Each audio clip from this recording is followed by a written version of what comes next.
நேர்காணல்களில் கூறப்படும் அனைத்து கருத்துக்களுமே ஜோதிடர்களின் கருத்துக்களே. நான் உங்கள் அன்பான சயின்டிஃபிக் வேதிக் அஸ்ட்ராலஜர் அஸ்ட்ரோரஞ்சி பேசுகிறேன். நல்லது நினைப்போம், நல்லதே நடக்கும். அடுத்து வரக்கூடிய 120 நாட்கள், அதாவது அடுத்து வரக்கூடிய 4 மாதங்கள், செப்டம்பர் 1ஆம் தேதியிலிருந்து 2025 டிசம்பர் 31ஆம் தேதி வரைக்கும் அந்த 4 மாதங்கள் மீனராசிக்காரர்களுக்கு எத்தகைய ஒரு பலாபலன்கள் நிறைந்த ஒரு காலகட்டமாக இருக்க போகுதுங்கிறது துல்லியமான சயின்டிஃபிக் வேதிக் அஸ்ட்ராலஜி முறையில் எந்தவித பரிகாரங்கள் அது மாதிரி விஷயங்கள் பார்க்காமல் உள்ளது உள்ளவாறு சயின்டிஃபிக் அடிப்படையில் பார்க்க போகிறோம். இப்போ பாருங்க, 2025 ஏப்ரல் மாதத்திலிருந்தே சனிப்பெயர்ச்சி ஆனது மீனராசிக்கு ஒரு ஜென்மசனி விஷயத்தை கொடுக்கிறார். ராசிக்குள்ள சனி வருகிறார், பூரட்டாதி நட்சத்திரத்தில் சஞ்சரிச்சிருக்கிறார். அடுத்து வரக்கூடிய செப்டம்பர் அக்டோபர் மாதத்தில் பூரட்டாதியிலிருந்து உத்திரட்டாதி நட்சத்திரத்தில் சனி பகவான் சஞ்சரிக்க போகிறார், டிராவல் பண்ண போகிறார். அந்த அடிப்படையில் என்னன்னா, எந்த நட்சத்திரத்தில் எந்த ராசியில் நாம் பிறக்கிறோமோ அந்த நட்சத்திரத்தில் சனி பகவான் டிராவல் பண்ணும் பொழுது சில பிரச்சனைகளும் சில மன அழுத்தத்தையும் கொடுக்குபார் அப்படிங்கிறது தான் பொது விதி. ஸோ அந்த அடிப்படையில் மீனராசிக்காரர்கள் ரொம்ப கேர்ஃபுல்லாக இருக்கணும். குறிப்பாக பார்த்தீங்கன்னா புரட்டாதி நட்சத்திரக்காரங்களை பாதிச்சிருந்தாங்க. செப்டம்பருக்கு மேலே பார்த்தீங்கன்னா அக்டோபர் மேலே உத்திரட்டாதி நட்சத்திரக்காரங்களாக கொஞ்சம் கேர்ஃபுல்லாக இருக்கணும். சனி பகவான் அங்கே தான் ட்ராவல் பண்ணுறாரு. குருந்தாலும் குருவின் பார்வை 10ஆம் இடத்துல இருக்கிறதுனால தொழிலில் கொஞ்சம் மேன்மை இருக்கும், வேலையில் ஒரு மேன்மை இருக்கும், அப்படி ஒன்றும் பிரச்சனைகள் வராது. பட் இருந்தாலும் ஓரளவுக்கு கேர்ஃபுல்லாக இருக்கணும். நம்மளுடைய விஷயங்கள், நம்மளுடைய உறவுகள் விஷயங்கள், வேலை விஷயங்கள், வாழ்வாதார விஷயங்கள், உடல்நல விஷயங்கள் எல்லாம் கொஞ்சம் கேர்ஃபுல்லாக இருக்கக்கூடிய அமைப்புகள் தேவைப்படுகிறது. ராகு 12ஆம் இடத்துலேருந்து குரு பார்வை பெறுவதனால் விரயங்களுக்கு பிரச்சனை இல்லை. கொஞ்சம் டிராவலிங்காக அப்படி இப்படின்னு அலைச்சல்கள் செலவுகள் கொஞ்சம் கொடுக்கும். கேது 6ஆம் இடத்துல இருக்கிறார். ஸோ ராகு கேதுக்கள் 6, 12 இருப்பது ஓரளவுக்கு பரவாயில்லை. சில பண விஷயத்தில் கொஞ்சம் கடன் விஷயத்துல எல்லாம் ஓரளவுக்கு பரவாயில்லாத அமைப்பு. பட் இருந்தாலும் அந்த சனி ராசிக்குள்ளேருந்து ஜென்மசனி நடப்பதனால் கொஞ்சம் கேர்ஃபுல்லாக இருக்க வேண்டிய அமைப்பு தேவைப்படுகிறது. அதே சமயத்தில் மாத காரங்கள் எப்படி போகுதுன்னா, ராசி அதிபதியை குருவால் பார்க்கப்படக்கூடிய புதன், சுக்கிரன், சூரியன், செவ்வாய் பார்த்தீங்கன்னா இந்த செப்டம்பருக்கு மேலே அக்டோபர், நவம்பர், டிசம்பரில் வருகிறார். ஸோ அந்த டைமில் பாருங்கள், என்னதான் புதன் சுக்கிரன் 8ல் மறைஞ்சாலும் குரு பார்வை பெறுகிறார்கள். ஸோ அந்த அமைப்பில் பார்த்தீங்கன்னா கொஞ்சம் வராத பணம், கொஞ்சம் கூட்டமைப்பில் வரக்கூடிய பணம், சுப விரயங்களால் வரக்கூடியது, பங்குதார் மூலமாக வர்றது, மனைவி மூலமாக வர்றது, கணவர் மூலமாக வர்றது, அது மாதிரி சில அமைப்புகள் உண்டு. பட் இருந்தாலும் அந்த அமைப்பு 8ஆம் இடத்துல தான் நடக்குதே ஒழிய 7ஆம் இடம் 9ஆம் இடத்துல நடக்கலை. ஸோ அதனால் கொஞ்சம் கேர்ஃபுல்லாக இருக்கக்கூடிய அமைப்புகள் தேவைப்படுகிறது. ஸோ மாத கிரகத்தின் சஞ்சாரமும் பார்த்தீங்கன்னா ஒரு மாதிரி அந்த செப்டம்பர் அக்டோபர் மாதம்லாம் ஓரளவுக்கு சிரமமாக இருக்கக்கூடிய அமைப்பு இருக்குது. ஏன்னா 8ஆம் இடத்துல போகிறார்கள். 6ஆம் வீட்டு அதிபதியாக சூரியனே 8ல் நீச்சமாகக்கூடிய அமைப்புகளாக இருக்குது. ஸோ பொதுவாக பார்க்கும் பொழுது எல்லா ராசிக்காரர்களுக்கும் ஓரளவுக்கு நன்மை சொல்லும் பொழுது இந்த மீன ராசிக்காரர்களுக்கு சில விஷயங்கள் பாதகமாக, சில விஷயங்கள் கான்சன்ட்ரேட்டடாக சீரியஸாக பார்க்கக்கூடிய அமைப்புகள் உறவுகள் விஷயத்தில், பண விஷயத்தில், உடல்நல விஷயத்தில், கரியர் விஷயத்தில், நம்ம எடுக்கக்கூடிய டெசிஷன் விஷயத்துல எல்லாம் பார்க்கக்கூடிய அமைப்புகள் தேவைப்படுகிறது.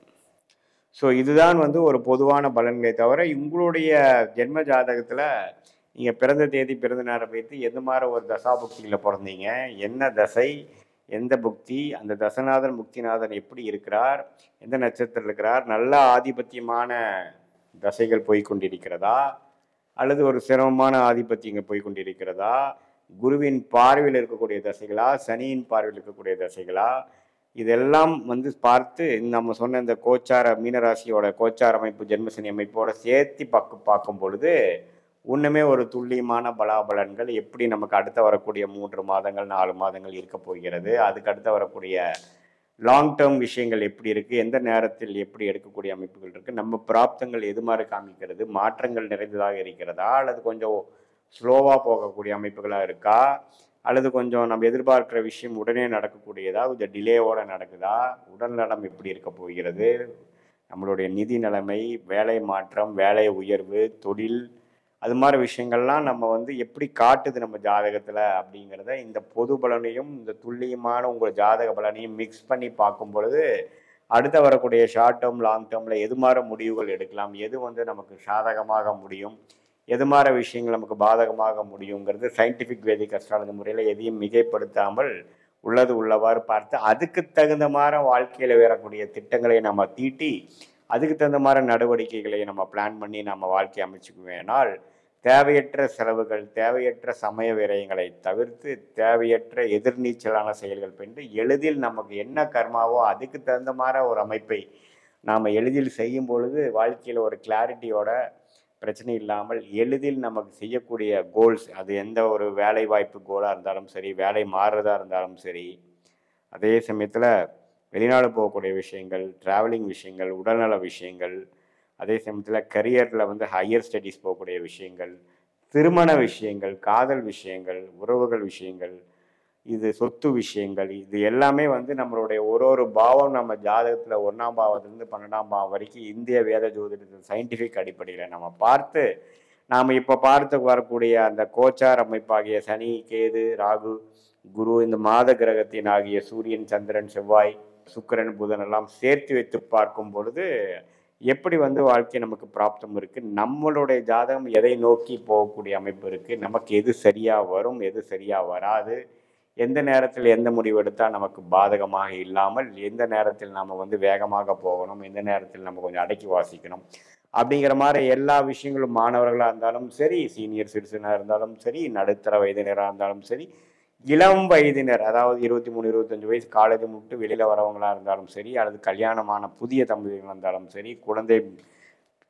பிறப்பை எதிர்பார்க்குறவங்களா இருந்தாலும் எந்த மாதிரி ஒரு அமைப்பு நமக்கு இருக்கிறது தந்து அந்த தகுந்த மாதிரி ஒரு வாழ்க்கையை நம்ம அமைத்துக் கொள்வேயானால் தேவையற்ற பண விரயங்கள், தேவையற்ற வந்து சமய விரயங்களை தவிர்த்து நம்மளுடைய கோச்சார் அமைப்பு சனி, ராகு, கேது, குரு எப்படி காட்டுறாங்க அதே மாதிரி நம்மளுடைய ஜென்ம ஜாதகத்தில் இருக்கக்கூடிய தசாபுக்திகள் எது மாதிரி வருது, இப்போ கோச்சாரம் நமக்கு சப்போர்ட் பண்ணுதா, சீக்கிரமாக நடக்கிற மாதிரி சப்போர்ட் பண்ணுதா, அல்லது டிலேவாக வர மாதிரி இருக்கா, எந்த நேரத்தில் எது செய்வது நல்லது எப்படிங்கிறது நம்மளுடைய பிராப்தங்கள் வந்து வரக்கூடிய மாதத்தில் வரக்கூடிய ஆண்டுகளில் எப்படி இருக்குங்கிறதை தெரிந்து அதுக்கு தகுந்த மாதிரி முடிவுகளை எடுத்து நம்ம காய் நகர்த்தும் போது தேவையற்ற அதாவது நம்ம தேவையில்லாத ஒரு வேலையில் செய்கிறது, நேரங்கட்ட நேரத்தில் நம்ம மாறுறது, அப்புறம் மாறிட்டு முழிக்கிறது, அல்லது பார்த்தீங்கன்னா ஒரு சுபமே ஒரு விரயமே பண்ணுறோம் அப்படின்னா இந்த நேரத்தில் பண்ணுறது நல்லதா, எப்போ இருந்தால் நமக்கு பிராப்தங்கள் இருக்குது, நம்மளுடைய